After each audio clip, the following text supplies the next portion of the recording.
Hey, John Gilroy here. Distributed denial of service attacks have been around since 1999. Are they still a threat? Listen and learn. Hit the music, Manny.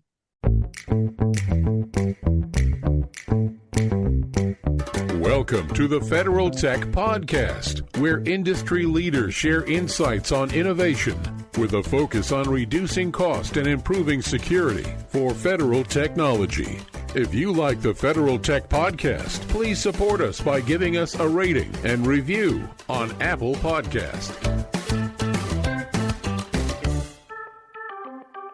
Welcome to the Federal Tech Podcast, the podcast that connects you to federal technology leaders. My name is John Gilroy, and I will be your moderator. In the virtual studio today, double trouble, boil and bubble. We have Rob Sain-Martin, AVP Public Sector, and Sean Lyons, SVP and GM Infrastructure Security Solutions and Services at Akamai, A-K-A-M-A-I, Akamai Technologies. Well, I don't have to spell it out, but 1999, I think I was in grade school. How about you, Rob? Were you in grade school then? Grade school. I was back around, not quite there, but similar. Wow, yeah, an old guy like me talking like it. No one's going to believe that anyway. Sean, 1999, has it been around that long, really? Yes, sir. And it is continuing to continue to evolve. And what's crazy is it's not okay just to check the box anymore on DDoS. You would think that with all of this time and all of this history and all of the advancements in technology, that this problem would go away. And it's now around more than ever, and it continues to increase, and it's showing up in spots all over the place, whether it's across your web application firewalls, whether it's across your DDoS, your DNS infrastructure, or your environments. It's really picking up with the nation state attacks that we're seeing out in the world today. So, Rob, I'm going to read a fun fact, and then you jump in and tell me if I'm going wrong or something. This is from you guys. This is from Akamai. Akamai processes more than 11 trillion DNS requests daily, and finds that roughly 40% of DNS queries for the top 50 financial services customers are illegitimate NX domain queries. What's going on here, buddy? John, that is fact, right? Just the prevalence of DNS attacks that are going on is what's causing the government and enterprises so much pain. That's why we've been putting more and more focus in that technology area, so that we can try to lend the helping hand to the customers that we engage with. Well, Sean's going to lend a helping hand to our listeners here. So let's put this in perspective. So, Sean, how is the larger cybersecurity landscape evolving and impacting public institutions, government, and civil society writ large? Well, we all live in an increasingly digitally connected world, and the cyber attacks have become more effectively an extension of the physical conflicts that we're seeing in the world.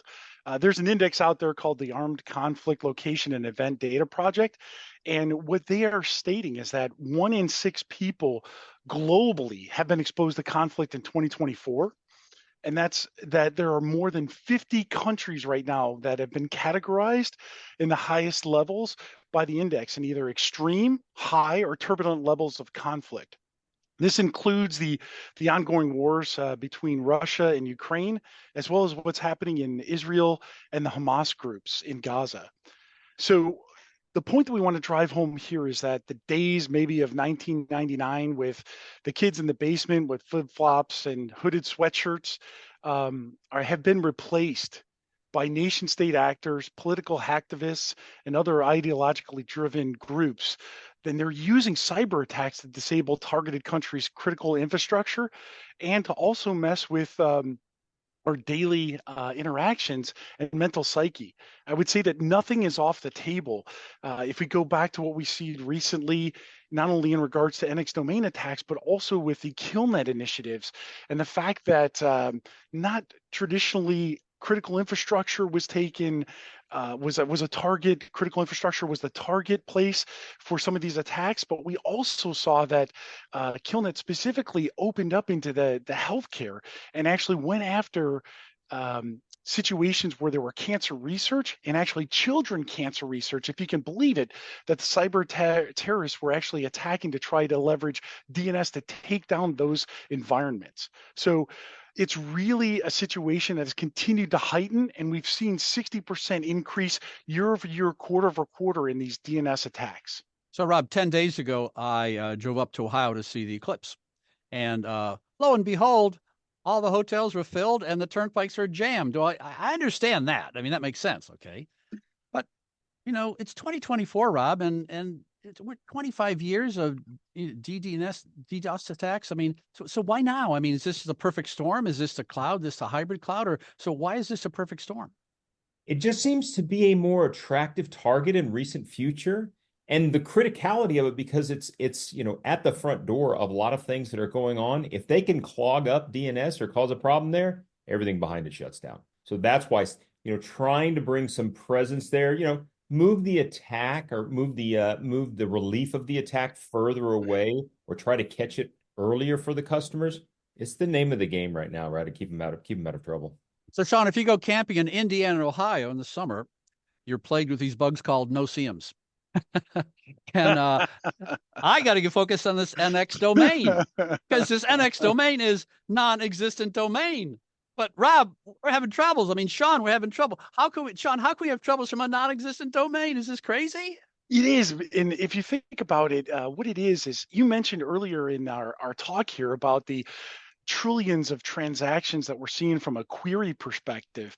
And an NX domain is really a non-existent domain, which means that you have these botnets that are created by the cyber terrorists that have fake queries, and they submit those queries and launch those queries at customers' on-prem equipment.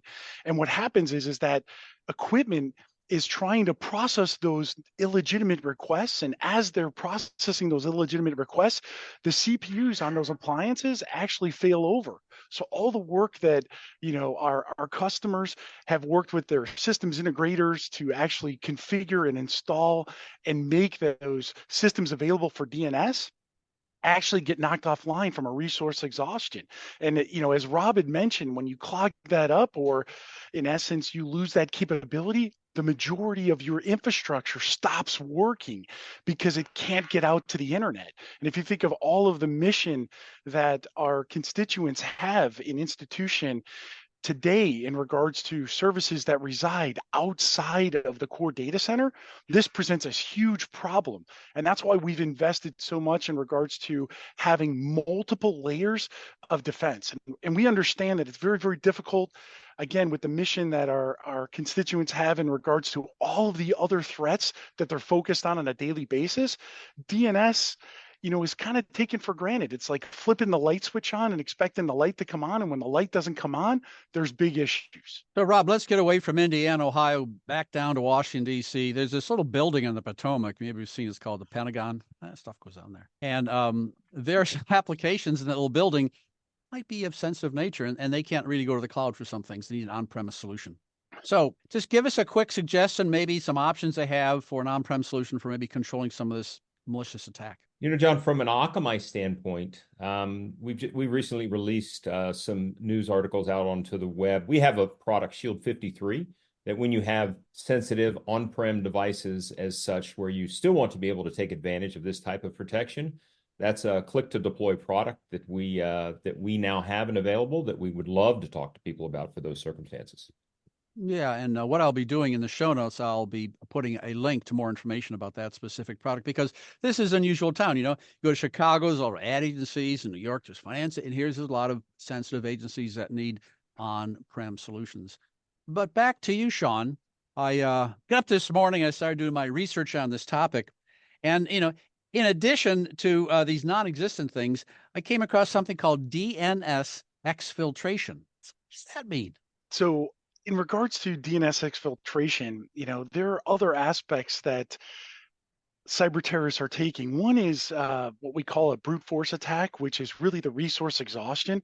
And the point of that attack threat is to actually knock you offline and to not allow people or your mission or your services to continue because they can't get access to DNS, and thereby they can't get access to the internet. In addition, we've seen a threat regarding DNS exfiltration. And what DNS exfiltration is actually utilizing the DNS channels to actually circumvent the data and convince users that they're going to a valid site when actually they're going to a malicious website. And by going to that malicious website, they actually interact with that website. And by doing so, they're actually allowing the cyber terrorists to actually download critical information that they may be entering in, whether it be passwords, whether it be information, whether it be content.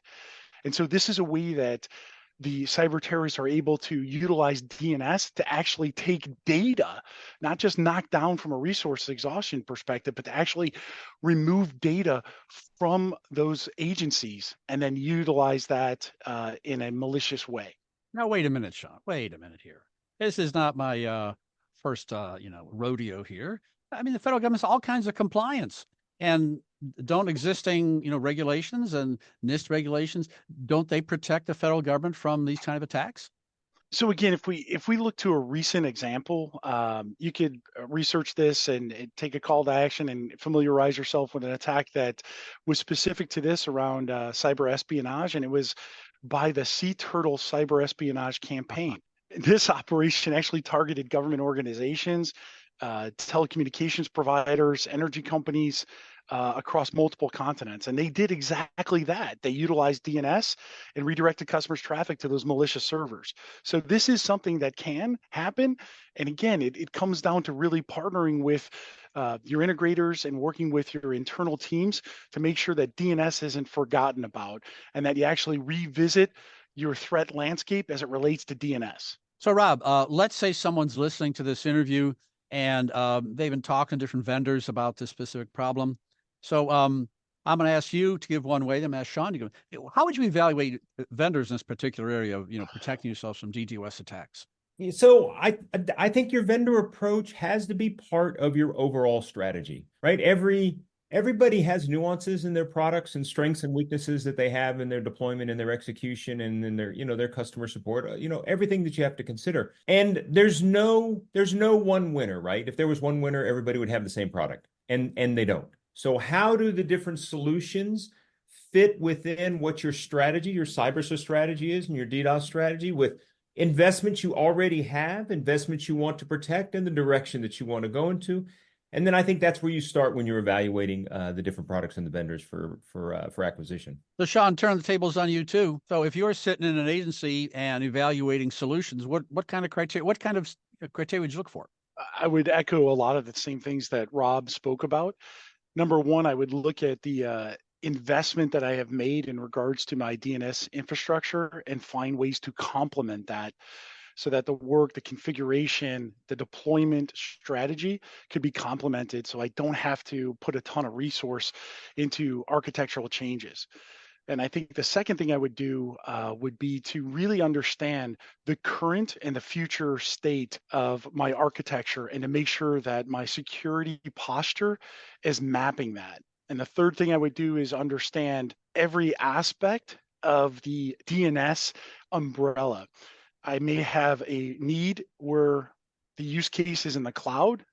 Do I have a partner and a solution that can solve the cloud-based need when I have DNS hosted in the cloud? Do I have the capability to provide protections for on-prem environments or co-located or secured environments?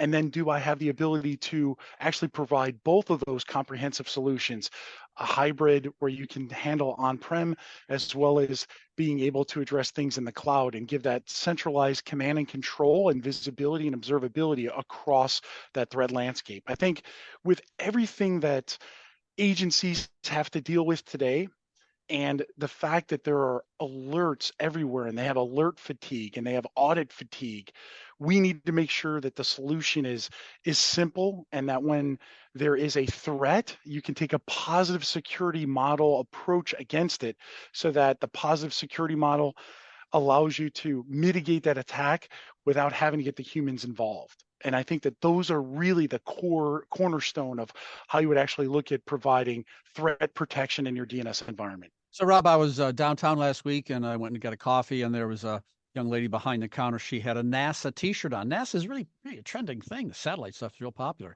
I think if you went to the executive office building, they might be wearing zero trust t-shirts. Zero trust is right down there. So is this going to break our zero trust that's coming at us really fast? No, it's it's going to be a component of your zero trust strategy with all of the pieces that you have to put together. And again, Sean made a real key point there, right? There's so much activity that's going on now that you need to understand which attacks matter, and then which attacks matter as you're putting your strategy and your vendors together. Are you putting a solution together that's going to be able to withstand the brunt of the attack? Because as they get larger and larger, I think that starts to separate out some of the solutions, that the scale and the scope of those attacks. You want to make sure that you're getting in bed with technology that can handle that.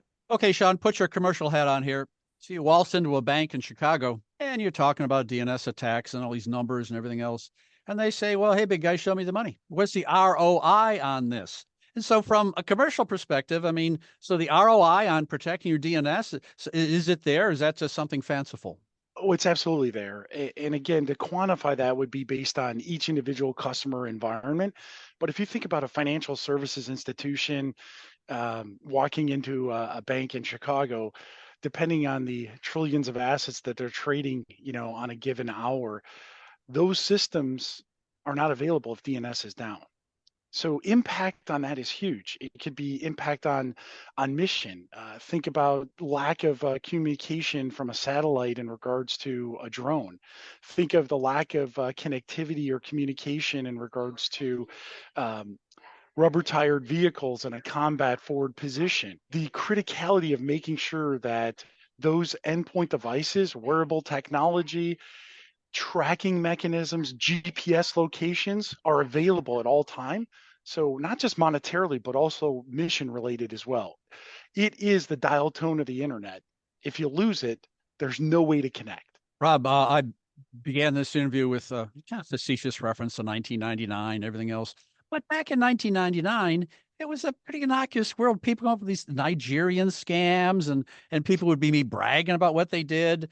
And we don't have this misguided young man in his mom's basement. There are some very sophisticated people out there. I mean, you can't tell me that we have adversaries that have huge brains and are working at every single angle. And it looks like they found a weakness. Is this the new weakness, this DNS attack? I mean, there's lots of really smart people working on it. Is this where they're going after now? I don't know that it's the new weakness. I do know that it's getting more popular. So there are other attacks that are likely easier than launching a DNS attack. DNS flood attack, depending on the size of someone's infrastructure, might be a little an easiest target. To your point, John, the adversaries are no longer a single spot, right? We have seen with some of the attacks that have happened over the last year where countries and nation states are now coordinating an attack, and it's not just any one nation. So now they're putting all of the bright minds together and they're working collectively or in their area of expertise and making it that much harder. And Sean, what's making it harder is feds at the edge, is edge computing, an increasing number of endpoints. And the endpoints are on the ground, on rail tracks, they're in satellites. And so this has got to be a challenge for Akamai, just trying to handle that volume. And so to your point, this is why you want to be able to have a partner that continues to invest in capacity and capability and resiliency. If you think about DNS platforms, DNS platforms that Akamai continues to invest in, we're able to, again, handle up to 11 trillion requests per day. Well, gentlemen, unfortunately, we are running out of time, and I'm taking notes. 11 trillion DNS requests a day. That's an amazing number. I don't know if I can even believe that. That's incredible. You have been listening to the Federal Tech Podcast with John Gilroy. I'd like to thank my guest, Rob San Martin, AVP Public Sector, and Sean Lyons, SVP and GM, Infrastructure Security Solutions and Services at Akamai Technologies. Thank you, gentlemen. Thank you, John. Thanks for listening to the Federal Tech Podcast. If you like the Federal Tech Podcast, please support us by giving us a rating and review on Apple Podcasts.